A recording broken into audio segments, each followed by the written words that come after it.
ಒಂದು ದಿನ ಅನಾಥ ಪಿಂಡಕ ಶ್ರೇಷ್ಠಿ ತನ್ನ 500 ಜನ ಅನ್ಯ ತೀರ್ಥಿಕ ಅಂದರೆ ಬೇರೊಂದು ಪಂಥದ ಅನುಯಾಯಿ ಮಿತ್ರರನ್ನು ಜೊತೆಯಲ್ಲಿ ಕರೆದುಕೊಂಡು ಗಂಧ, ಮಾಲೆ, ಲೇಪನ, ತೈಲ, ಜೇನುತುಪ್ಪ, ಬೆಣ್ಣೆ, ವಸ್ತ್ರ, ಆಚ್ಛಾದನ ಮುಂತಾದವನ್ನು ಹೇರಳವಾಗಿ ತೆಗೆದುಕೊಂಡು ಜೇತವನಕ್ಕೆ ಬಂದ.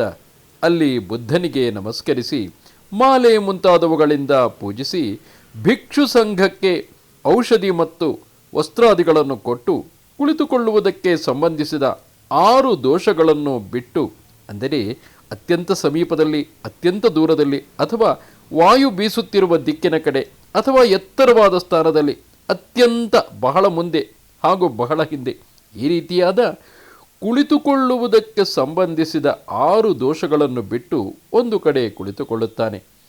ಬೇರೆ ಪಂಥದ ಅಂದರೆ ಅನ್ಯ ಪಂಥಗಳಿಗೆ ಸೇರಿದ ಆ ಶಿಷ್ಯರೂ ಕೂಡ ತಥಾಗತನಿಗೆ ವಂದಿಸಿ ಶಾಸ್ತನ ಪೂರ್ಣ ಚಂದ್ರನ ಕಾಂತಿಯಂತೆ ಶೋಭಿಸುತ್ತಿರುವ ಮುಖ, ಲಕ್ಷಣ ಮತ್ತು ಅನುಲಕ್ಷಣಗಳಿಂದ ಮಂಡಿತವಾದ ಹಾಗೂ 4 ಕಡೆ 4 ಮಾರು ದೂರದವರೆಗೆ ಕಾಂತಿಯಿಂದ ಬೆಳಗುತ್ತಿರುವ ಮತ್ತು ಆಗಿಂದಾಗ ದಟ್ಟವಾದ ಬುದ್ಧ ಕಿರಣಗಳು ಚಿಮ್ಮುತ್ತಿದ್ದ ಶರೀರವನ್ನು ನೋಡುತ್ತಾ ಅನಾಥ ಪಿಂಡಕನ ಹತ್ತಿರವೇ ಕುಳಿತುಕೊಂಡರು. ಆಗ ಬುದ್ಧ ಅವರಿಗೆ ಮನೋಶಿಲಾತಲದ ಮೇಲೆ ಸಿಂಹನಾದ ಮಾಡುತ್ತಿರುವ ತರುಣ ಸಿಂಹದಂತೆ, ಅಥವಾ ಮುಂಗಾರಿನ ಗುಡುಗುತ್ತಿರುವ ಮೇಘದಂತೆ, ಅಥವಾ ಆಕಾಶಗಂಗೆಯ ಅವತರಣದಂತೆ, ಅಥವಾ ರತ್ನಗಳ ಸರವನ್ನು ಪೋಣಿಸುತ್ತಿರುವವನಂತೆ ಅಷ್ಟವಾಣಿಗಳೊಂದಿಗೆ ಸುಂದರ ಹಾಗೂ ಉತ್ತಮ ಸ್ವರದಲ್ಲಿ ನಾನಾ ಪ್ರಕಾರದ ವಿಚಿತ್ರವಾದ ಧರ್ಮ ಕಥೆಗಳನ್ನು ಹೇಳಿದರು. ಅವರು ಬುದ್ಧೋಪದೇಶವನ್ನು ಕೇಳಿ ಪ್ರಸನ್ನ ಚಿತ್ತರಾಗಿ ಎದ್ದು ಬುದ್ಧನಿಗೆ ನಮಸ್ಕರಿಸಿದರು ಮತ್ತು ಅನ್ಯ ಪಂಥದ ಆಶ್ರಯವನ್ನು ತ್ಯಜಿಸಿ ಬುದ್ಧನ ಆಶ್ರಯವನ್ನು ಸ್ವೀಕರಿಸಿದರು. ಅಂದಿನಿಂದ ಮೊದಲುಗೊಂಡು ಅವರು ಪ್ರತಿನಿತ್ಯ ಅನಾಥ ಪಿಂಡಕನ ಜೊತೆಯಲ್ಲಿ ಗಂಧಮಾಲ್ಯಾದಿಗಳನ್ನು ಕೈಯಲ್ಲಿ ಹಿಡಿದು ವಿಹಾರಕ್ಕೆ ಬಂದು ಧರ್ಮ ಶ್ರವಣ ಮಾಡುತ್ತಿದ್ದರು, ದಾನ ಕೊಡುತ್ತಿದ್ದರು, ಶೀಲವಂತರಾಗಿರುತ್ತಿದ್ದರು ಹಾಗೂ ಧಾರ್ಮಿಕ ನಿಯಮಗಳನ್ನು ಪಾಲಿಸುತ್ತಿದ್ದರು. ಒಂದು ದಿನ ಬುದ್ಧ ಸಾವತ್ತಿಯಿಂದ ರಾಜಗೃಹಕ್ಕೆ ಬಂದರು. ಬುದ್ಧ ಬಂದ ಮೇಲೆ ಆ ಅನ್ಯತೀರ್ಥಿಕ ಶ್ರಾವಕರು ತಥಾಗತನ ಆಶ್ರಯವನ್ನು ಬಿಟ್ಟು ಪುನಃ ಅನ್ಯ ಪಂಥವನ್ನು ಆಶ್ರಯಿಸಿ ತಮ್ಮ ಮೊದಲ ಸ್ಥಾನಕ್ಕೆ ಹೊರಟು ಹೋದರು. ಬುದ್ಧ 7-8 ತಿಂಗಳು ಕಳೆದ ಮೇಲೆ ಪುನಃ ಜೇತವನಕ್ಕೆ ಹಿಂತಿರುಗಿದರು. ಅನಾಥ ಪಿಂಡಕ ಪುನಃ ಆ ಅನ್ಯ ಪಂಥೀಯರನ್ನು ತನ್ನ ಜೊತೆಯಲ್ಲಿ ಕರೆದುಕೊಂಡು ಬುದ್ಧನ ಬಳಿ ಬಂದು ಗಂಧಾದಿಗಳಿಂದ ಪೂಜಿಸಿ ವಂದಿಸಿ ಒಂದು ಕಡೆ ಕುಳಿತುಕೊಂಡ. ಅವರು ಅಂದರೆ ಆ ಅನ್ಯ ಪಂಥಕ್ಕೆ ಸೇರಿದವರು ಬುದ್ಧರಿಗೆ ವಂದಿಸಿ ಒಂದು ಕಡೆ ಕುಳಿತುಕೊಳ್ಳುತ್ತಾರೆ. ಆಗ ಅನಾಥ ಪಿಂಡಕ ಬುದ್ಧಚರ್ಯಾ ಕಾರ್ಯಕ್ಕಾಗಿ ಹೊರಟು ಹೋದ ಸಮಯದಲ್ಲಿ ಆ ತೈರ್ಥಿಕರು, ಆ ಅನ್ಯಪಂಥೀಯರು ಬುದ್ಧರ ಆಶ್ರಯವನ್ನು ಬಿಟ್ಟು ಪುನಃ ಅನ್ಯ ಪಂಥವನ್ನು ಆಶ್ರಯಿಸಿ ತಮ್ಮ ಮೊದಲ ಸ್ಥಾನಕ್ಕೆ ಹೊರಟು ಹೋದ ವಿಚಾರವನ್ನು ಹೇಳುತ್ತಾನೆ. ಬುದ್ಧ ಅನಂತ ಕೋಟಿ ಕಲ್ಪಗಳವರೆಗೆ ನಿರಂತರವಾಗಿ ಸಮ್ಯಕ್ ವಾಚಾ ಶೀಲವನ್ನು ಪಾಲಿಸಿದರ ಫಲವಾಗಿ ದಿವ್ಯ ಸುಗಂಧಗಳಿಂದ ತುಂಬಿದ ರತ್ನ ಕರಂಡಕವನ್ನು ತೆರೆಯುತ್ತಿರುವವನಂತೆ ತನ್ನ ಬಾಯಿ ತೆರೆದು, ಉಪಾಸಕರೇ, ನೀವು ನಿಜವಾಗಿಯೂ 3 ಶರಣುಗಳನ್ನು ಅಂದರೆ ಬುದ್ಧ, ಧಮ್ಮ ಮತ್ತು ಸಂಘದ ಶರಣುಗಳನ್ನು ತ್ಯಜಿಸಿ ಅನ್ಯಪಂಥಕ್ಕೆ ಶರಣು ಹೋಗಿಬಿಟ್ಟಿದ್ದೀರಾ ಎಂದು ಮಧುರ ಕಂಠದಿಂದ ಕೇಳುತ್ತಾನೆ. ಆ ಅನ್ಯಪಂಥೀಯರು ಕೂಡ ಹೌದು ಶಾಸ್ತ್ರೆ, ನಿಜವಾಗಿಯೂ ಎಂದು ಮುಚ್ಚಿಡಲಾಗದೆ ಹೇಳಿದರು. ಆಗ ಬುದ್ಧ ಹೇಳುತ್ತಾನೆ, ಉಪಾಸಕರೇ, ಕೆಳಗಿನ ಅವೀಚಿ ನರಕದಿಂದ ಹಿಡಿದು ಎಲ್ಲಕ್ಕಿಂತ ಮೇಲಿನ ಭವಾಗ್ರವೆಂಬ ದೇವಲೋಕದ ತನಕ ಎಷ್ಟು ಅನಂತ ಲೋಕ ಧಾತುಗಳಿವೆಯೋ ಅವುಗಳಲ್ಲಿ ಎಲ್ಲಿಯೂ ಶೀಲ ಮುಂತಾದ ಗುಣಗಳಲ್ಲಿ ಬುದ್ಧನಿಗೆ ಸಮಾನವಾದದ್ದು ಒಂದು ಇಲ್ಲವೇ ಇಲ್ಲ. ಎಂದ ಮೇಲೆ ಅವನಿಗಿಂತ ಉತ್ತಮವಾದುದು ಇರಲು ಹೇಗೆ ಸಾಧ್ಯ? ಭಿಕ್ಷುಗಳೇ, ಕಾಲುಗಳು ಇರುವ ಅಥವಾ ಕಾಲುಗಳಿಲ್ಲದ ಎಷ್ಟು ಪ್ರಾಣಿಗಳಿವೆಯೋ ಅವುಗಳಲ್ಲೆಲ್ಲ ಬುದ್ಧನೇ ಸರ್ವಶ್ರೇಷ್ಠ. ಈ ಲೋಕ ಅಥವಾ ಪರಲೋಕದಲ್ಲಿ ಎಷ್ಟು ಸಂಪತ್ತಿದೆ. ತಥಾಗತರು ಶುದ್ಧ ಚಿತ್ತದಿಂದ ಮುಖ್ಯ ಸೂತ್ರಗಳಲ್ಲಿ ಪ್ರಕಾಶಿತವಾಗಿರುವ ತ್ರಿರತ್ನಗಳ ಗುಣಗಳನ್ನು ಬೆಳಗಿದರು. ಇಂಥ ಗುಣಗಳಿಂದ ಕೂಡಿದ ತ್ರಿರತ್ನಗಳಿಗೆ ಶರಣು ಹೋಗುವ ಉಪಾಸಕ ಉಪಾಸಿಕೆಯರು ನರಕ ಮುಂತಾದವುಗಳಲ್ಲಿ ಹುಟ್ಟುವುದಿಲ್ಲ. ಅವರು ನರಕ ಜನ್ಮದಿಂದ ತಪ್ಪಿಸಿಕೊಂಡು ದೇವಲೋಕದಲ್ಲಿ ಜನಿಸಿ ಮಹಾಸಂಪತ್ತನ್ನು ಉಪಭೋಗಿಸುತ್ತಾರೆ.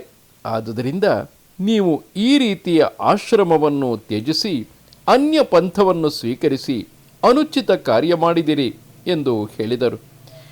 ರತ್ನತ್ರಯವನ್ನು ಮೋಕ್ಷದಾಯಕ ಮತ್ತು ಶ್ರೇಷ್ಠ ಎಂದು ಒಪ್ಪಿ ಅದರ ಶರಣು ಹೋದವರಿಗೆ ನರಕ ಮುಂತಾದವುಗಳಲ್ಲಿ ಹುಟ್ಟು ಇರುವುದಿಲ್ಲ ಎಂಬುದನ್ನು ತೋರಿಸಲು ಈ ಸೂತ್ರವನ್ನು ಉದ್ಧರಿಸಬೇಕು. ಬುದ್ಧನಿಗೆ ಶರಣು ಹೋದವರು ನರಕಕ್ಕೆ ಹೋಗುವುದಿಲ್ಲ. ಮನುಷ್ಯ ದೇಹವನ್ನು ಬಿಟ್ಟು ಅವರು ದೇವಲೋಕಕ್ಕೆ ಹೋಗುವರು. ಧಮ್ಮಕ್ಕೆ ಶರಣು ಹೋದವರು ನರಕಕ್ಕೆ ಹೋಗುವುದಿಲ್ಲ. ಮನುಷ್ಯ ದೇಹವನ್ನು ಬಿಟ್ಟ ಅವರು ದೇವಲೋಕಕ್ಕೆ ಹೋಗುವರು. ಸಂಘಕ್ಕೆ ಶರಣು ಹೋದವರು ನರಕಕ್ಕೆ ಹೋಗುವುದಿಲ್ಲ. ಮನುಷ್ಯ ದೇಹವನ್ನು ಬಿಟ್ಟ ಅವರು ದೇವಲೋಕಕ್ಕೆ ಹೋಗುವರು. ಭಯಭೀತರಾದ ಮನುಷ್ಯರು ಪರ್ವತ, ವನ, ಆಶ್ರಮ, ವೃಕ್ಷ, ಚೈತ್ಯ ಮುಂತಾದ ಅನೇಕ ದೇವತೆಗಳೆಂದು ಭಾವಿಸಿ ಅನೇಕ ಸ್ಥಾನಗಳಿಗೆ ಶರಣು ಹೋಗುತ್ತಾರೆ. ಆದರೆ ಈ ಶರಣುಗಳು ಮಂಗಳದಾಯಕಗಳಲ್ಲ. ಈ ಶರಣುಗಳು ಉತ್ತಮವಲ್ಲ. ಏಕೆಂದರೆ ಈ ಶರಣುಗಳನ್ನು ಅಂದರೆ ಪರ್ವತ, ವನ, ವೃಕ್ಷ ಇವುಗಳನ್ನು ಆಶ್ರಯಿಸುವುದರಿಂದ ಯಾವುದೇ ದುಃಖಗಳಿಂದ ಮುಕ್ತಿ ದೊರೆಯುವುದಿಲ್ಲ. ಯಾರು ಬುದ್ಧ, ಧಮ್ಮ ಹಾಗೂ ಸಂಘಗಳ ಶರಣು ಹೋಗುತ್ತಾರೆಯೋ, ಯಾರು 4 ಆರ್ಯ ಸತ್ಯಗಳನ್ನು ಅಂದರೆ ದುಃಖ, ದುಃಖದ ಉತ್ಪತ್ತಿ, ದುಃಖದ ನಾಶ ಮತ್ತು ದುಃಖ ನಾಶಕ ಇವು 4 ಆರ್ಯ ಸತ್ಯಗಳು ಇವುಗಳನ್ನು ಚೆನ್ನಾಗಿ ತಿಳಿದುಕೊಂಡಿದ್ದಾರೋ ಅವರಿಗೆ ಇವು ಮಂಗಲಪ್ರದ ಅಂದರೆ ಬುದ್ಧ, ಧಮ್ಮ ಹಾಗೂ ಸಂಘಗಳಿಗೆ ಶರಣು ಹೋಗುವುದು ಮಂಗಲಪ್ರದ ಶರಣಗಳು. ಇವು ಉತ್ತಮ ಶರಣುಗಳು. ಅವರು ಈ ಶರಣುಗಳನ್ನು ಪಡೆದು ಎಲ್ಲ ದುಃಖಗಳಿಂದ ಮುಕ್ತಿಯನ್ನು ಪಡೆಯುತ್ತಾರೆ. ಶಾಸ್ತರು ಅವರಿಗೆ ಇಷ್ಟು ಮಾತ್ರ ಧರ್ಮೋಪದೇಶ ಮಾಡಲಿಲ್ಲ. ಇನ್ನೂ ಮುಂದುವರೆದು, ಉಪಾಸಕರೇ, ಬುದ್ಧಾನುಸತಿ, ಧಮ್ಮಾನುಸತಿ, ಸಂಘಾನುಸತಿ, ಸೋತಾಪತ್ತಿ ಮಾರ್ಗ, ಸೋತಾಪತ್ತಿ ಫಲ, ಸಕದಾಗಾಮಿ ಮಾರ್ಗ, ಸಕದಾಗಾಮಿ ಫಲ, ಅನಾಗಾಮಿ ಮಾರ್ಗ, ಅನಾಗಾಮಿ ಫಲ, ಅರ್ಹಂತ ಮಾರ್ಗ ಹಾಗೂ ಅರ್ಹಂತ ಫಲಗಳನ್ನು ನೀಡುತ್ತದೆ ಎಂದು ಆ ಕ್ರಮದಲ್ಲಿಯೂ ಧರ್ಮೋಪದೇಶ ಮಾಡಿ ಕೊನೆಯಲ್ಲಿ ಈ ಪ್ರಕಾರದ ಆಶ್ರಯವನ್ನು ಬಿಟ್ಟು ನೀವು ಅನುಚಿತ ಕಾರ್ಯ ಮಾಡಿದಿರಿ ಎಂದು ಹೇಳಿದರು. ಬುದ್ಧಾನುಸತಿ, ಸೋತಾಪತ್ತಿ ಮಾರ್ಗ ಮುಂತಾದವುಗಳ ಉಪದೇಶ ನೀಡಿದರು. ಭಿಕ್ಷುಗಳೇ, ಒಂದು ಧರ್ಮದ ಅಭ್ಯಾಸ ಮಾಡುವುದರಿಂದ ಅದನ್ನು ಬೆಳೆಸುವುದರಿಂದ ವೈರಾಗ್ಯ, ನಿರೋಧ, ಉಪಶಮನ, ಅಭಿಜ್ಞಾ ಮುಂತಾದ ಸಂಬೋಧಿ ಹಾಗೂ ನಿಬ್ಬಾಣ ಪ್ರಾಪ್ತಿಯಾಗುತ್ತದೆ. ಅಂತಹ ಒಂದು ಧರ್ಮ ಯಾವುದಿದೆ? ಬುದ್ಧಾನುಸತಿ ಮುಂತಾದ ಸೂತ್ರಗಳ ಪ್ರತಿಪಾದನೆ ಮಾಡಬೇಕು. ಈ ಪ್ರಕಾರ ಬುದ್ಧ ನಾನಾ ರೀತಿಯಲ್ಲಿ ಉಪಾಸಕರಿಗೆ ಉಪದೇಶ ಮಾಡಿ, ಉಪಾಸಕರೇ, ಪೂರ್ವದಲ್ಲಿ ಸಹ ಮನುಷ್ಯರು ತರ್ಕ ವಿತರ್ಕದಿಂದ ಅಯೋಗ್ಯವಾದ ಶರಣನ್ನು ನಿಜವಾದ ಆಶ್ರಯವೆಂದು ತಿಳಿದು ಸ್ವೀಕರಿಸಿದರು ಮತ್ತು ಭೂತಗಳ ಮರುಭೂಮಿಗೆ ಹೋಗಿ ಭೂತಗಳಿಗೆ ಗ್ರಾಸವಾಗಿ ನಾಶವಾದರು. ಆದರೆ ಅದೇ ಮರುಭೂಮಿಯಲ್ಲಿ ನಿರ್ದೋಷವಾದ ಶರಣನ್ನು ಸಂಪೂರ್ಣವಾಗಿ ಗ್ರಹಿಸಿದ ಮನುಷ್ಯರು ಮಂಗಲವನ್ನು ಪಡೆದರು ಎಂದು ಹೇಳಿ ಬುದ್ಧರು ಸುಮ್ಮನಾದರು. ಆಗ ಅನಾಥಪಿಂಡಕ ತನ್ನ ಆಸನದಿಂದ ಎದ್ದು ಬುದ್ಧನಿಗೆ ವಂದಿಸಿ ಅವನನ್ನು ಪ್ರಶಂಸಿಸಿ 2 ಕೈಗಳನ್ನು ಜೋಡಿಸಿ ತಲೆಯ ಮೇಲಿಟ್ಟುಕೊಂಡು, ಭಂತೆ, ಈ ಉಪಾಸಕರು ಈ ಕಾಲದಲ್ಲಿ ಉತ್ತಮವಾದ ಶರಣನ್ನು ಬಿಟ್ಟು ವಿತರ್ಕದ ಬೆನ್ನು ಹತ್ತಿದ್ದು ತಮಗೆ ಗೊತ್ತಿದೆ. ಆದರೆ ಹಿಂದಿನ ಕಾಲದಲ್ಲಿ ಭೂತಗಳ ಮರುಭೂಮಿಯಲ್ಲಿ ವಿತರ್ಕದ ಬೆನ್ನು ಹತ್ತಿ ನಾಶವಾದವರ ಮತ್ತು ನಿರ್ದೋಷ ಗ್ರಹಣಿ ಅಂದರೆ ಅಪಣ್ಣಕ ಗ್ರಹವನ್ನು ಗ್ರಹಣ ಮಾಡಿ ಮಂಗಲ ಪ್ರಾಪ್ತಿಯಾದವರ ವಿಷಯ ನಮಗೆ ತಿಳಿದಿಲ್ಲ. ಅದು ತಮಗೆ ಮಾತ್ರ ಗೊತ್ತಿದೆ. ಭಗವಾನ್ ತಾವು ಇದನ್ನು ಆಕಾಶದಲ್ಲಿ ಉದಯವಾದ ಪೂರ್ಣ ಚಂದ್ರನಂತೆ ನಮಗೆ ತಿಳಿಸಿದರೆ ಒಳ್ಳೆಯದು ಎಂದು ಹೇಳುತ್ತಾನೆ. ಆಗ ಬುದ್ಧನು ಹೇಳುತ್ತಾನೆ, ಗೃಹಪತಿ, ನಾನು ಅನಂತ ಕಾಲದವರೆಗೆ 10 ಪಾರಮಿತಗಳನ್ನು ಪೂರೈಸಿ ಜನರ ಸಂಶಯ ನಿವಾರಣೆಗಾಗಿ ಬುದ್ಧತ್ವವನ್ನು ಪಡೆದಿದ್ದೇನೆ. ಚಿನ್ನದ ಪಾತ್ರೆಯಲ್ಲಿ ಸಿಂಹದ ತೈಲವನ್ನು ಸುರಿಯುವ ರೀತಿ ಚೆನ್ನಾಗಿ ಗಮನವಿಟ್ಟು ಕೇಳಿ ಎಂದು ಹೇಳಿ ಶ್ರೇಷ್ಠಿಯನ್ನು ಸಚೇತನಗೊಳಿಸಿ ಮೋಡಗಳನ್ನು ಸೀಳಿಕೊಂಡು ಬರುವ ಚಂದ್ರನಂತೆ ಪೂರ್ವಜನ್ಮದ ರಹಸ್ಯ ಕಥೆಯನ್ನು ಹೇಳಿದರು. ಪೂರ್ವಕಾಲದಲ್ಲಿ ಕಾಶಿ ದೇಶದ ವಾರಾಣಸಿ ನಗರದಲ್ಲಿ ಬ್ರಹ್ಮದತ್ತ ರಾಜ್ಯಭಾರ ಮಾಡುತ್ತಿದ್ದ. ಆಗ ಬೋಧಿಸತ್ವ ಒಬ್ಬ ವರ್ತಕನ ಮನೆಯಲ್ಲಿ ಹುಟ್ಟಿದ. ಪ್ರಾಪ್ತ ವಯಸ್ಕನಾದ ಮೇಲೆ ಅನುಕ್ರಮವಾಗಿ 500 ಬಂಡಿಗಳಲ್ಲಿ ವ್ಯಾಪಾರ ಮಾಡುತ್ತಾ ಓಡಾಡುತ್ತಿದ್ದ. ಅವನು ಒಂದೊಂದು ಸಾರಿ ಪೂರ್ವ ದೇಶದಿಂದ ಪಶ್ಚಿಮ ದೇಶಕ್ಕೆ, ಮತ್ತೊಮ್ಮೆ ಪಶ್ಚಿಮದಿಂದ ಪೂರ್ವಕ್ಕೆ ಹೋಗಿ ಬರುತ್ತಿದ್ದ. ವಾರಾಣಸಿಯಲ್ಲಿಯೇ ಮತ್ತೊಬ್ಬ ವರ್ತಕನ ಮಗ ಇದ್ದ. ಆದರೆ ಅವನು ಮೂರ್ಖ, ಸೋಮಾರಿ ಮತ್ತು ಅಸಭ್ಯನಾಗಿದ್ದ. ಆಗ ಬೋಧಿಸತ್ವ ವಾರಾಣಸಿಯಿಂದ ಅತ್ಯಮೂಲ್ಯವಾದ ವಸ್ತುಗಳನ್ನು 500 ಬಂಡಿಗಳಲ್ಲಿ ಹೇರಿಕೊಂಡು ಹೊರಡುವ ಸಿದ್ಧತೆ ಮಾಡಿಕೊಂಡಿದ್ದ. ಆ ಮೂರ್ಖ ವರ್ತಕ ಪುತ್ರನು ಅದೇ ರೀತಿ 500 ಬಂಡಿಗಳನ್ನು ತುಂಬಿಕೊಂಡು ಹೊರಡುವ ಸಿದ್ಧತೆಗಳನ್ನು ಮಾಡಿಕೊಂಡಿದ್ದ. ಒಂದು ವೇಳೆ ಈ ಮೂರ್ಖನೂ ನನ್ನ ಜೊತೆಯಲ್ಲಿಯೇ ಹೊರಟು ಬಂದುದಾದರೆ ಒಂದೇ ದಾರಿಯಲ್ಲಿ 1,000 ಬಂಡಿಗಳು ಹೋಗಲು ದಾರಿ ಸಾಕಾಗುವುದಿಲ್ಲ. ಜನರಿಗೆ ಸೌದೆ, ನೀರು ಹಾಗೂ ಎತ್ತುಗಳಿಗೆ ಹುಲ್ಲು ಮೇವು ದೊರೆಯುವುದು ಕಷ್ಟವಾಗುವುದು. ಆದುದರಿಂದ ಇವನು ಮುಂದೆ ಹೋಗಬೇಕು, ಇಲ್ಲವೇ ನಾನು ಮೊದಲು ಹೋಗಬೇಕು ಎಂದು ಬೋಧಿಸತ್ವನು ಯೋಚಿಸುತ್ತಾನೆ. ಹಾಗೆಂದು ಯೋಚಿಸಿ ಆ ಮೂರ್ಖ ಮನುಷ್ಯನನ್ನು ಕರೆಸಿ ಈ ವಿಷಯವನ್ನು ತಿಳಿಸಿ, ನಾವಿಬ್ಬರು ಒಟ್ಟಿಗೆ ಹೋಗಲು ಸಾಧ್ಯವಿಲ್ಲ, ನೀನು ಮೊದಲು ಹೋಗುವೆಯೋ ಅಥವಾ ನಾನು ಹೋಗಲೇ ಎಂದು ಕೇಳುತ್ತಾನೆ. ಮುಂದೆ ಹೋಗುವುದರಿಂದ ನನಗೆ ಬಹಳ ಲಾಭವಿದೆ. ಕೊರಕಲು ಬೀಳದ ದಾರಿಯಲ್ಲಿ ಹೋಗುವೆನು. ನನ್ನ ಎತ್ತುಗಳು ಬೇರೆ ಎತ್ತುಗಳು ಬಾಯಿ ಹಾಕದಿರುವ ಹುಲ್ಲನ್ನು ಮೇಯುತ್ತವೆ. ಜನರಿಗೆ ದೊನ್ನೆಯ ಮತ್ತು ಅಡಿಗೆಯ ಎಲೆಗಳು ಸಿಗುವುದು, ಕುಡಿಯಲು ನಿರ್ಮಲವಾದ ನೀರು ಸಿಗುವುದು ಮತ್ತು ಇಷ್ಟ ಬಂದಷ್ಟು ಬೆಲೆಗೆ ಸಾಮಾನುಗಳನ್ನು ಮಾರಬಹುದು. ಈ ರೀತಿಯಾಗಿ ಯೋಚಿಸಿ, ಸೌಮ್ಯ, ನಾನೇ ಮೊದಲು ಹೋಗುವೆನು ಎಂದು ಆ ಎರಡನೆಯ ಮೂರ್ಖ ವ್ಯಾಪಾರಿಯು ಹೇಳುತ್ತಾನೆ. ಬೋಧಿಸತ್ವ ಹಿಂದೆ ಹೋಗುವುದರಲ್ಲಿ ಬಹಳ ಲಾಭವನ್ನು ಕಂಡುಕೊಂಡ. ಇವನು ಮುಂದೆ ಮುಂದೆ ಹೋಗಿ ವಿಷಮ ಸ್ಥಾನಗಳನ್ನು ಸಮಗೊಳಿಸುವನು. ನಾನು ಅವನು ಹೋದ ದಾರಿಯಲ್ಲಿ ಹೋಗುವೆನು. ಮುಂದೆ ಹೋಗುವ ಎತ್ತುಗಳು ಹಣ್ಣಾಗಿ ಬಾಗಿರುವ ಹುಲ್ಲನ್ನು ತಿನ್ನುವವು. ನನ್ನ ಎತ್ತುಗಳು ಹೊಸದಾಗಿ ಚಿಗುರಿದ ಸಿಹಿಯಾದ ಹುಲ್ಲನ್ನು ತಿನ್ನುವವು. ಕಿತ್ತ ಎಲೆಗಳ ಸ್ಥಾನದಲ್ಲಿ ಹೊಸದಾಗಿ ಚಿಗುರಿದ ಎಲೆಗಳು ಸಾಗು ಪಲ್ಯಕ್ಕೆ ರುಚಿಯಾಗಿರುವವು. ಈ ಜನ ನೀರಿಲ್ಲದ ಜಾಗದಲ್ಲಿ ತೋಡಿ ನೀರನ್ನು ತೆಗೆಯುವರು. ಹೀಗೆ ಬೇರೆಯವರು ತೋಡಿದ ಬಾವಿಗಳಿಂದ ನಾವು ನೀರು ಕುಡಿಯುವೆವು. ವಸ್ತುಗಳ ಬೆಲೆಯನ್ನು ನಿರ್ಧರಿಸುವುದೆಂದರೆ ಮನುಷ್ಯರ ಪ್ರಾಣವನ್ನು ತೆಗೆದುಕೊಂಡಂತೆ. ನಾನು ಹಿಂದಿನಿಂದ ಹೋಗಿ ಇವರು ಈ ಮೂರ್ಖ ವ್ಯಾಪಾರಿಯು ನಿರ್ಧರಿಸಿದ ಬೆಲೆಗೆ ವಸ್ತುಗಳನ್ನು ಮಾರುವೆನು. ಇಷ್ಟೆಲ್ಲ ಲಾಭಗಳನ್ನು ಕಂಡುಕೊಂಡು ಆ ಬೋಧಿಸತ್ವನು ಮೂರ್ಖನಿಗೆ, ಸೌಮ್ಯ, ನೀನು ಮುಂದೆ ಹೋಗು ಎಂದು ಹೇಳಿದ. ಒಳ್ಳೆಯದು ಸೌಮ್ಯ ಎಂದು ಹೇಳಿ ಆ ಮೂರ್ಖ ವರ್ತಕ ಬಂಡಿಗಳನ್ನು ಹೂಡಿಕೊಂಡು ನಗರದಿಂದ ಹೊರಟ. ಅವನು ಒಂದೊಂದಾಗಿ ಜನರು ವಾಸಿಸುವ ಹಳ್ಳಿಗಳನ್ನೆಲ್ಲ ದಾಟಿಕೊಂಡು ಕೆಟ್ಟ ಜಾಗವೊಂದನ್ನು, ಒಂದು ದಟ್ಟವಾದ ಕಾಂತಾರವನ್ನು ತಲುಪುತ್ತಾನೆ. ಕೆಟ್ಟ ಜಾಗಗಳು 5 ಬಗೆಯವಾಗಿರುತ್ತವೆ. ಕಳ್ಳರಿಂದ ಕೂಡಿದ್ದುದು, ದುಷ್ಟ ಮೃಗಗಳಿಂದ ಕೂಡಿದ್ದುದು, ಭೂತಗಳಿಂದ ಕೂಡಿದ್ದುದು, ನಿರ್ಜಲವಾದದ್ದು ಮತ್ತು ಆಹಾರ ಧಾನ್ಯ ಬೆಳೆಯದಿದ್ದುದು. ಯಾವ ಮಾರ್ಗದಿಂದ ಕಳ್ಳರ ಪ್ರವೇಶವಾಗುತ್ತದೆಯೋ ಅದನ್ನು ಚೋರಕಾಂತಾರ ಎಂದು ಹೇಳುತ್ತಾರೆ. ಸಿಂಹ ಮೊದಲಾದ ದುಷ್ಟ ಮೃಗಗಳಿಂದ ತುಂಬಿರುವ ಮಾರ್ಗ ವ್ಯಾಲಕಾಂತಾರ. ಸ್ನಾನ ಹಾಗೂ ಕುಡಿಯಲು ನೀರು ಸಿಗದಿರುವುದು ನಿರುದಕ ಕಾಂತಾರ. ಮನುಷ್ಯೇತರರಿಂದ, ಅಂದರೆ ರಾಕ್ಷಸರಂತಹವರಿಂದ ಕೂಡಿದ ಮಾರ್ಗ ಅಮನುಷ್ಯ ಕಾಂತಾರ. ಮತ್ತು ಉಣ್ಣಲು ತಿನ್ನಲು ಯೋಗ್ಯವಾದ ಕಂದಮೂಲಾದಿಗಳು ದೊರೆಯುವ ಮಾರ್ಗ ಕಂದಮೂಲಾದಿಗಳು ದೊರೆಯದ ಮಾರ್ಗ ಅಲ್ಪಭಕ್ಷ್ಯ ಕಾಂತಾರ. ಈ 5 ರೀತಿಯ ಕಾಂತಾರಗಳಲ್ಲಿ ಅದು ನಿರೋಧಕ ಕಾಂತಾರ, ಹಾಗೂ ಅಮನುಷ್ಯ ಕಾಂತಾರವಾಗಿತ್ತು. ಅಂದರೆ ಕುಡಿಯಲು ನೀರು ಸಿಗುವುದಿಲ್ಲ ಹಾಗೂ ಮನುಷ್ಯೇತರರಿಂದ ಕೂಡಿದಂತಹ ಮಾರ್ಗ. ಆದುದರಿಂದ ಆ ವರ್ತಕನ ಪುತ್ರ ಬಂಡಿಗಳಲ್ಲಿ ದೊಡ್ಡ ಅರವಿಗಳನ್ನು ಇಡಿಸಿ ಅವುಗಳಲ್ಲಿ ನೀರನ್ನು ತುಂಬಿಸಿ ಆ 60 ಯೋಜನದ ಕಾಂತಾರದಲ್ಲಿ, ಅಂದರೆ ಆ ದುಷ್ಟ ಪ್ರದೇಶದಲ್ಲಿ ಹೊರಡುತ್ತಾನೆ.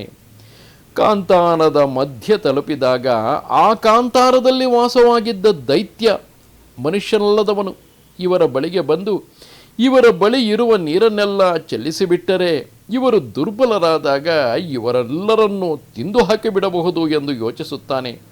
ಕೂಡಲೇ ಅತ್ಯಂತ ಬಿಳುಪಾದ ತರುಣ ಎತ್ತನ್ನು ಮನೋಹರವಾದ ವಾಹನಕ್ಕೆ ಹೂಡಿ ಬಿಲ್ಲು, ಬತ್ತಳಿಕೆ, ಗುರಾಣಿ ಮುಂತಾದ ಆಯುಧಗಳನ್ನು ತೆಗೆದುಕೊಂಡು ಜೊತೆಗೆ ನೀಲಿ ಮತ್ತು ಬಿಳಿ ಕಮಲಗಳ ಹಾರವನ್ನು ಧರಿಸಿ ಒದ್ದೆಯಾದ ಕೂದಲು, ಒದ್ದೆಯಾದ ಬಟ್ಟೆಯೊಂದಿಗೆ 10-12 ಜನ ದೈತ್ಯರನ್ನು ಜೊತೆಯಲ್ಲಿ ಕರೆದುಕೊಂಡು ಒಬ್ಬ ದೊಡ್ಡ ಮನುಷ್ಯನಂತೆ ಆ ವಾಹನದಲ್ಲಿ ಕುಳಿತುಕೊಂಡು ಕೆಸರಿನಲ್ಲಿ ಮುಳುಗಿದ್ದ ಚಕ್ರಗಳೊಂದಿಗೆ ಆ ದಾರಿಯಲ್ಲಿ ಬಂದು ಅವನ ಹಿಂದೆ ಮುಂದೆ ನಡೆಯುತ್ತಿದ್ದ ಅವನ ಸೇವಕರು ಒದ್ದೆಯಾದ ಕೂದಲು, ಒದ್ದೆ ಬಟ್ಟೆ, ನೀಲಿ ಹಾಗೂ ಬಿಳಿ ಕಮಲಗಳ ಹಾರಗಳನ್ನು ಧರಿಸಿಕೊಂಡು ಕೆಂಪು ಬಿಳುಪು ಕಮಲಗಳ ತುರಾಯಿಯನ್ನು ಹಿಡಿದು ನೀರು ಹಾಗೂ ಕೆಸರಿನ ಹನಿಗಳನ್ನು ತೊಟ್ಟೆಕ್ಕಿಸುತ್ತಾ ತಾವನೆಯ ದಂಟನ್ನು ತಿನ್ನುತ್ತಾ ಬರುತ್ತಿದ್ದರು.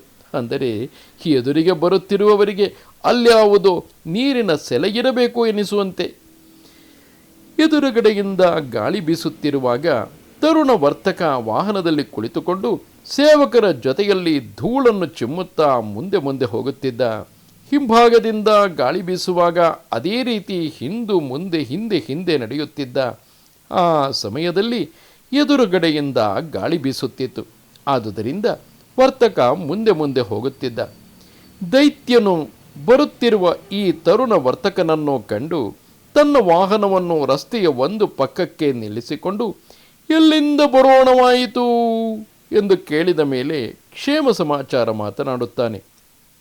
ಈ ಮೂರ್ಖ ವರ್ತಕನೂ ಕೂಡ ತನ್ನ ವಾಹನವನ್ನು ರಸ್ತೆಯ ಒಂದು ಪಕ್ಕಕ್ಕೆ ಸರಿಸಿ ಬೇರೆ ಗಾಡಿಗಳು ಹೋಗಲು ದಾರಿ ಬಿಟ್ಟು ಒಂದು ಪಕ್ಕದಲ್ಲಿ ನಿಂತುಕೊಂಡು, ಸ್ವಾಮಿ, ನಾವು ವಾರಾಣಸಿಯಿಂದ ಬರುತ್ತಿದ್ದೇವೆ ಎಂದು ಹೇಳಿ ಆಮೇಲೆ ತಾವು ಉತ್ಪಲ ಕುಮುದವನ್ನು ಧರಿಸಿಕೊಂಡು ಪದ್ಮ ಪುಂಡರೀಕವನ್ನು ಕೈಲಿ ಹಿಡಿದುಕೊಂಡು ಕೆಸರಿನಿಂದ ಕೂಡಿದ ನೀರಿನ ಹನಿಗಳನ್ನು ತೊಟ್ಟೆಕ್ಕಿಸಿಕೊಂಡು ಕಮಲದ ದಂಟನ್ನು ತಿನ್ನುತ್ತಾ ಬರುತ್ತಿದ್ದೀರಿ. ತಿನ್ನಬೇಕಾದರೆ ಹಸಿಯಾಗಿರಬೇಕಲ್ಲವೇ? ಅಂದೇ ತಾವು ಬರುತ್ತಿರುವ ದಾರಿಯಲ್ಲಿ ಏನಾದರೂ ಮಳೆ ಬೀಳುತ್ತಿದೆಯೇ? ಅಲ್ಲಿ ಉತ್ಪಲಾದಿಗಳಿಂದ ಕಮಲಗಳಿಂದ ತುಂಬಿದ ಸರೋವರವಿದೆಯೇ ಎಂದು ಕೇಳಿದ. ಅವನ ಮಾತನ್ನು ಕೇಳಿದ ದೈತ್ಯ, ಮಿತ್ರ, ಇದೇನು ಹೇಳುತ್ತಿದ್ದೀಯ? ಮುಂದೆ ಹಸುರಿನಿಂದ ಕೂಡಿದ ಅರಣ್ಯ ಪಂಕ್ತಿಯೇನು ಕಾಣುತ್ತಿದೆ. ಅದಕ್ಕಿಂತ ಮುಂದೆ ಇಡೀ ಕಾಡಿನಲ್ಲಿ ಧೋ ಎಂದು ಮಳೆ ಸುರಿಯುತ್ತಿದೆ. ಪರ್ವತದ ಹಳ್ಳ ತಿಟ್ಟುಗಳೆಲ್ಲ ನೀರಿನಿಂದ ತುಂಬಿ ಹೋಗಿವೆ. ಅಲ್ಲಲ್ಲೇ ಪದ್ಮ ಮುಂತಾದವುಗಳಿಂದ ತುಂಬಿದ ಜಲಾಶಯಗಳಿವೆ ಎಂದು ಹೇಳಿ ಹಿಂದೆ ಮುಂದೆ ಹೋಗುತ್ತಿರುವ ಗಾಡಿಯತ್ತ ಸಂಕೇತಿಸುತ್ತಾ, ಈ ಗಾಡಿಗಳಲ್ಲಿ ನೀವು ಹೊಡೆದುಕೊಂಡು ಎಲ್ಲಿಗೆ ಹೋಗುತ್ತಿರುವೆ ಎಂದು ಕೇಳುತ್ತಾನೆ.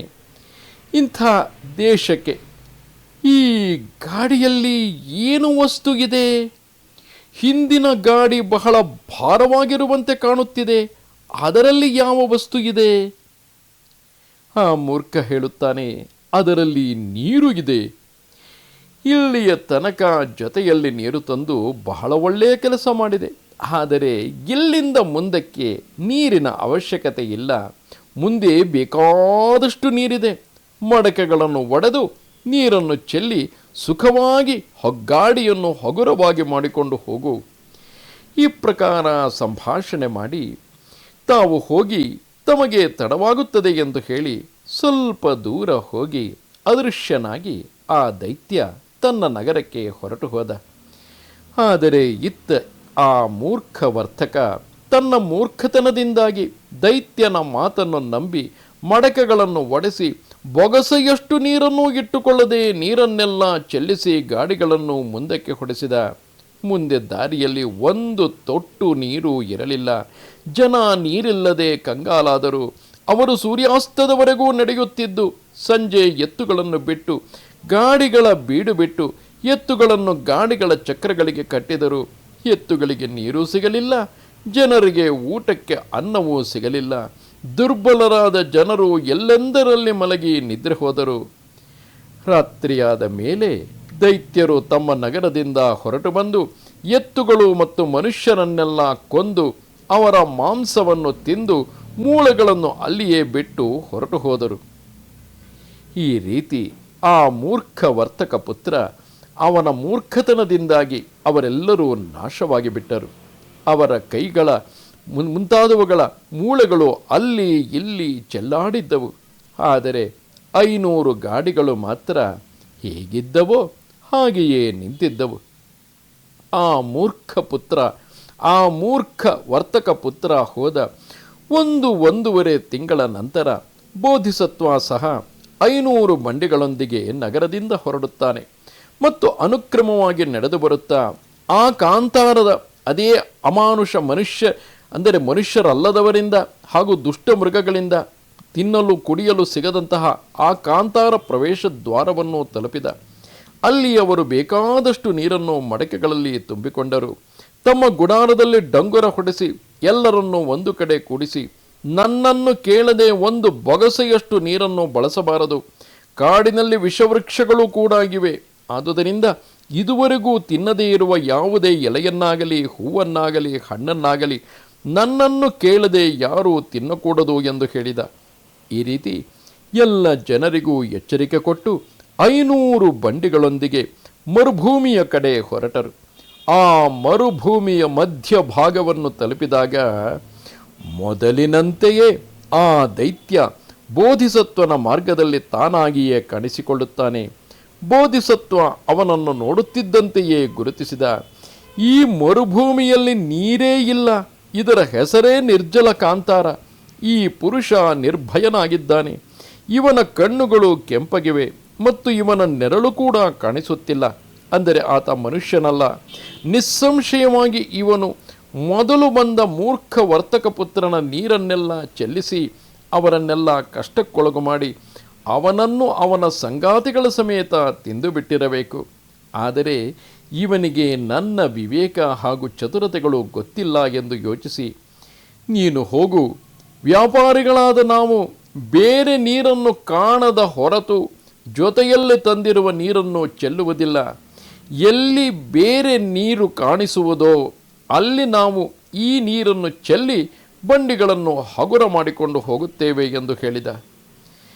ದೈತ್ಯ ಸ್ವಲ್ಪ ದೂರ ಹೋಗಿ ಅಂತರ್ಧಾನನಾಗಿ ತನ್ನ ನಗರಕ್ಕೆ ಹೊರಟು ಹೋದ. ದೈತ್ಯ ಹೊರಟು ಹೋದ ಮೇಲೆ ಜನರು ಬೋಧಿಸತ್ವನನ್ನು ಕುರಿತು, ಆರ್ಯ, ಈ ಮನುಷ್ಯರು ಅಲ್ಲಿ ಹಸಿರಿನಿಂದ ಕೂಡಿದ ಅರಣ್ಯ ಕಾಣಿಸುತ್ತಿದೆ, ಅದರ ಆಚೆಗೆ ಧಾರಾಕಾರವಾಗಿ ಮಳೆ ಸುರಿಯುತ್ತಿದೆ ಎಂದು ಹೇಳುತ್ತಾ ಉತ್ಪಲ ಕಮಲಾದಿ ಮಾಲೆಗಳನ್ನು ಧರಿಸಿಕೊಂಡು ಪದ್ಮ ಪುಂಡರೀಕದ ತುರಾಯಿಯನ್ನು ಕೈಯಲ್ಲಿ ಹಿಡಿದು ಕಮಲದ ದಂಟನ್ನು ತಿನ್ನುತ್ತಾ ನೆನೆದ ತಲೆ ನೆನೆದ ಬಟ್ಟೆಗಳಿಂದ ನೀರಿನ ಹನಿಗಳನ್ನು ತೊಟ್ಟಿಕ್ಕಿಸುತ್ತಾ ಬಂದಿದ್ದಾರೆ. ಆದುದರಿಂದ ನಾವೇಕೆ ನೀರನ್ನು ಚೆಲ್ಲಿ ಬಂಡಿಗಳನ್ನು ಹಗುರ ಮಾಡಿಕೊಂಡು ಬೇಗ ಬೇಗ ಹೋಗಬಾರದು ಎಂದು ಕೇಳುತ್ತಾರೆ. ಬೋಧಿಸತ್ವ ಅವರ ಮಾತು ಕೇಳಿ ಬಂಡಿಗಳನ್ನು ನಿಲ್ಲಿಸಿ ಎಲ್ಲರನ್ನೂ ಒಂದೆಡೆಗೆ ಕರೆಸಿ, ನಿಮ್ಮಲ್ಲಿ ಯಾರಾದರೂ ಈ ಕಾಂತಾರದಲ್ಲಿ ಕೆರೆ ಅಥವಾ ಪುಷ್ಕರಿಣಿ ಇದೆ ಎಂಬ ಸುದ್ದಿಯನ್ನು ಕೇಳಿದ್ದೀರಾ ಎಂದು ಕೇಳುತ್ತಾನೆ. ಇಲ್ಲ ಆರ್ಯ, ಈ ಕಾಂತಾರ ನಿರ್ಜಲ ಕಾಂತಾರ ಎಂದೇ ನಾವು ಕೇಳಿದ್ದೇವೆ, ಇಲ್ಲಿ ನೀರಿಲ್ಲ. ಸರಿ, ಆ ಹಸಿರು ಬಣ್ಣದ ವನಪಂಕ್ತಿಯ ಆ ಕಡೆಯಲ್ಲಿ ಧಾರಾಕಾರವಾಗಿ ಮಳೆ ಸುರಿಯುತ್ತಿದೆ ಎಂದು ಈಗ ಕೆಲವರು ಹೇಳುತ್ತಿದ್ದಾರೆ. ಹಾಗಾದರೆ ಮಳೆಯ ಗಾಳಿ ಎಷ್ಟು ದೂರದವರೆಗೆ ಬೀಸುತ್ತದೆ? ಮಳೆಗಾಳಿ, ಅದರ ತಣ್ಣನೆಯ ಗಾಳಿ ಆರ್ಯ, ಯೋಜನದಷ್ಟು ದೂರ. ಹಾಗಿದ್ದರೆ ಯಾರೊಬ್ಬರ ಮೈ ಮೇಲಾದರೂ ಮಳೆಯ ಗಾಳಿ ತೀಡುತ್ತಿದೆಯೇ? ಇಲ್ಲ ಆರ್ಯ, ಇಲ್ಲ. ಮೋಡದ ತುದಿ ಎಷ್ಟು ದೂರದವರೆಗೆ ಕಾಣಿಸುತ್ತಿದೆ? ಯೋಜನ ದೂರದವರೆಗೆ ಆರ್ಯ. ನಿಮ್ಮಲ್ಲಿ ಯಾರೊಬ್ಬರಿಗಾದರೂ ಮೋಡ ಕಾಣುತ್ತಿದೆಯೇ? ಇಲ್ಲ ಆರ್ಯ, ಇಲ್ಲ. ಹೋಗಲಿ, ಮಿಂಚು ಎಷ್ಟು ದೂರದವರೆಗೆ ಕಾಣುತ್ತದೆ? ಅಯ್ಯೋ ಆರ್ಯ, 4-5 ಯೋಜನಗಳ ದೂರದವರೆಗೆ. ಸರಿ, ಯಾರಿಗಾದರೂ ಮಿಂಚಿನ ಬೆಳಕು ಕಾಣಿಸಿತೆ? ಇಲ್ಲ ಆರ್ಯ, ಇಲ್ಲ. ಮೋಡಗಳ ಗರ್ಜನೆಯಷ್ಟು ದೂರ ಕೇಳಿಸುತ್ತದೆ. ಆರ್ಯ, 1-2 ಯೋಜನ ದೂರದವರೆಗೆ. ಹಾಗಿದ್ದರೆ ಈಗ ಯಾರಿಗಾದರೂ ಗುಡುಗು ಸಿಡಿಲಿನ ಶಬ್ದ ಕೇಳಿಸಿತೆ? ಇಲ್ಲ ಆರ್ಯ, ಇಲ್ಲ. ನೆನಪಿಟ್ಟುಕೊಳ್ಳಿ, ಇವನು ಮನುಷ್ಯನಲ್ಲ, ದೈತ್ಯ. ಇವನು ಮತ್ತು ಇವನ ಅನುಯಾಯಿಗಳು ನಮ್ಮಲ್ಲಿರುವ ನೀರನ್ನು ಚೆಲ್ಲಿಸಿ ನಮ್ಮನ್ನು ದುರ್ಬಲಗೊಳಿಸಿ ನಂತರ ನಮ್ಮನ್ನು ತಿನ್ನುವ ಉದ್ದೇಶದಿಂದ ಬಂದಿದ್ದಿರಬಹುದು. ಮುಂದೆ ಹೋದ ಮೂರ್ಖ ತರುಣ ವರ್ತಕ ಚತುರನಾಗಿರಲಿಲ್ಲ. ಅವನು ನಿಶ್ಚಯವಾಗಿಯೂ ನೀರನ್ನು ಚೆಲ್ಲಿಸಿ ಹಿಂಸೆ ಕೊಟ್ಟು ಅವರನ್ನು ತಿಂದು ಬಿಟ್ಟಿರಬೇಕು. ಅವನ 500 ಗಾಡಿಗಳು ಇದ್ದ ರೀತಿಯಲ್ಲಿಯೇ ತುಂಬಿ ನಿಂತಿರಬೇಕು. ಇಂದು ನಾವು ಅವರನ್ನು ನೋಡುವೆವು. ಬೊಗಸೆಯಷ್ಟು ನೀರನ್ನು ಚೆಲ್ಲದೆ ಬಂಡಿಗಳನ್ನು ಹೊಡೆಯಿರಿ ಎಂದು ಹೇಳಿ ಗಾಡಿಗಳನ್ನು ಹೊಡೆಸಿದ. ಅನಂತರ ಕಾಂತಾರದ ದಾರಿಯಲ್ಲಿ ಹೋಗುತ್ತಿರುವಾಗ ಅವನು, ಅಂದರೆ ಬೋಧಿಸತ್ವನು, ಹಾಗೆಯೇ ವಸ್ತು ತುಂಬಿ ನಿಂತಿದ್ದ 500 ಗಾಡಿಗಳು ಹಾಗೂ ಎತ್ತುಗಳ ಮತ್ತು ಮನುಷ್ಯರ ಮೂಳೆಗಳು ಚೆಲ್ಲಾಪಿಲ್ಲಿಯಾಗಿ ಬಿದ್ದಿರುವುದನ್ನು ನೋಡಿ ಬಂಡಿಗಳನ್ನು ಬಿಚ್ಚಿಸಿದ. ಬಂಡಿಗಳ ಸುತ್ತಲೂ ಗುಡಾರ ಹಾಕಿಸಿ ಇನ್ನು ಹೊತ್ತು ಮುಳುಗುವುದಕ್ಕೆ ಮೊದಲೇ ಮನುಷ್ಯರಿಗೆ ಮತ್ತು ಎತ್ತುಗಳಿಗೆ ಸಾಯಂಕಾಲದ ಭೋಜನವನ್ನು ಮಾಡಿಸಿ ಮನುಷ್ಯರ ಮಧ್ಯದಲ್ಲಿ ಎತ್ತುಗಳನ್ನು ಕಟ್ಟಿಸಿ ಮಲಗಿಸಿ ಸ್ವಯಂ ತಾನೇ ಉಪನಾಯಕನ ಜೊತೆಯಲ್ಲಿ ಕೈಯಲ್ಲಿ ಕತ್ತಿಯನ್ನು ಹಿಡಿದು ರಾತ್ರಿಯ 3 ಜಾವದವರೆಗೆ ಕಾವಲು ಕಾಯುತ್ತಿದ್ದು ನಿಂತುಕೊಂಡೇ ಬೆಳಕು ಹರಿಸಿ ಎತ್ತುಗಳಿಗೆ ಮೇವು ತಿನ್ನಿಸಿ ದುರ್ಬಲವಾದ ಬಂಡಿಗಳನ್ನು ಬಿಟ್ಟು ಅವುಗಳ ಬದಲಿಗೆ ಗಟ್ಟಿಮುಟ್ಟಾದ ಬಂಡಿಗಳನ್ನು ತೆಗೆದುಕೊಂಡು ಕಡಿಮೆ ಅಗ್ಗದ ಬೆಲೆಯ ವಸ್ತುಗಳನ್ನು ಬಿಟ್ಟು ಅವುಗಳ ಬದಲು ಹೆಚ್ಚು ಬೆಲೆಯ ವಸ್ತುಗಳನ್ನು ಹೇರಿಕೊಂಡು, ಏಕೆಂದರೆ ಈಗಾಗಲೇ ಮೊದಲು ಹೋಗಿದ್ದ ವರ್ತಕನ 500 ಬಂಡಿಗಳು ಬೇರೆ ಅಲ್ಲಿದ್ದವಲ್ಲ, ಆದ್ದರಿಂದ ಅದರಲ್ಲಿ ಉತ್ತಮವಾದ ವಸ್ತುಗಳನ್ನೇ ಹೇರಿಕೊಂಡು ಹೋಗಬೇಕಾಗಿದ್ದ ಸ್ಥಳಕ್ಕೆ ಹೋಗಿ ತಲುಪಿದರು. ಸಾಮಾನುಗಳನ್ನು ದುಪ್ಪಟ್ಟು ತಿಪ್ಪಟ್ಟು ಬೆಲೆಗೆ ಮಾರಿ ತಮ್ಮ ಜೊತೆಯಲ್ಲಿ ಬಂದಿದ್ದ ಮಂಡಳಿಯನ್ನೆಲ್ಲ ಕರೆದುಕೊಂಡು ಆನಂದವಾಗಿ ನಗರಕ್ಕೆ ಹಿಂತಿರುಗಿದರು. ಈ ಕಥೆಯನ್ನು ಹೇಳಿ ಶಾಸ್ತರು, ಗೃಹಪತಿ, ಈ ರೀತಿ ಪೂರ್ವಕಾಲದಲ್ಲಿ ವಿತರ್ಕದ ಬೆನ್ನು ಹತ್ತಿದವರು ಸರ್ವನಾಶವಾದರು. ಆದರೆ ಯಥಾರ್ಥಗ್ರಾಹಿಗಳು ದೈತ್ಯರ ಕೈಯಿಂದ ತಪ್ಪಿಸಿಕೊಂಡು ಸುಕ್ಷೇಮವಾಗಿ ಇಚ್ಛಿಸಿದ್ದ ಸ್ಥಾನವನ್ನು ತಲುಪಿ ಆಮೇಲೆ ತಮ್ಮ ಸ್ವಸ್ಥಾನಕ್ಕೆ ಹಿಂದಿರುಗಿದರು. ನೆನಪಿರಲಿ, ತಥಾಗತರು ಈ ಕಥೆಯನ್ನು ಹೇಳುತ್ತಿರುವುದು ಆ ಅನ್ಯಮತದಿಂದ ಬುದ್ಧ ಸಂಘಕ್ಕೆ ಬಂದು ನಂತರ ಅದರ ಅರ್ಥವನ್ನು ಸರಿಯಾಗಿ ತಿಳಿದುಕೊಳ್ಳದೆ ಮತ್ತೆ ಅನ್ಯ ಆಶ್ರಯಕ್ಕೆ ಹೋಗಿ ಈ ರೀತಿ ವಿತರ್ಕದ ಬೆನ್ನು ಹತ್ತಿದವರಿಗೆ ಯಾವುದು ಯೋಗ್ಯ ಮಾರ್ಗ ಎಂದು ತಿಳಿದುಕೊಳ್ಳುವ ಸಲುವಾಗಿ ತಮ್ಮ ಪೂರ್ವಜನ್ಮದ ಈ ಕಥೆಯನ್ನು ಹೇಳಿದರು. ಈ ರೀತಿ 2 ಕಥೆಗಳನ್ನು ಸೇರಿಸಿ ಪೂರ್ವಾಪರ ಸಂಬಂಧವನ್ನು ಜೋಡಿಸಿ ಸಂಬುದ್ಧನಾದ ಮೇಲೆ ಈ ಯಥಾರ್ಥ ಧರ್ಮೋಪದೇಶ ಸಂಬಂಧವಾಗಿ ಮೇಲಿನ ಗಾಥೆಯನ್ನು ಬುದ್ಧನು ಹೇಳುತ್ತಾನೆ. ಬುದ್ಧ ಈ ಧರ್ಮೋಪದೇಶ ಮಾಡಿ 2 ಕಥೆಗಳನ್ನು ಹೇಳಿ ತುಲನೆ ಮಾಡಿ ಜಾತಕದ ಸಾರಾಂಶವನ್ನು ಹೇಳುತ್ತಾನೆ. ಆ ಸಮಯದ ಮೂರ್ಖ ವರ್ತಕ ದೇವದತ್ತನಾಗಿದ್ದ. ಅವನ ಸಂಘ ದೇವದತ್ತನ ಮಂಡಳಿಯಾಗಿತ್ತು. ಬುದ್ಧ ಸಂಘ ಬುದ್ಧಿವಂತ ವರ್ತಕರ ಮಂಡಳಿಯಾಗಿತ್ತು. ಮತ್ತು ಆ ಬುದ್ಧಿವಂತ ವರ್ತಕ ನಾನೇ ಆಗಿದ್ದೆ ಎಂದು ಹೇಳಿ ಬುದ್ಧ ಧರ್ಮೋಪದೇಶವನ್ನು ಸಮಾಪ್ತಿಗೊಳಿಸಿದ. ಬುದ್ಧಂ ಶರಣಂ ಗಚ್ಛಾಮಿ.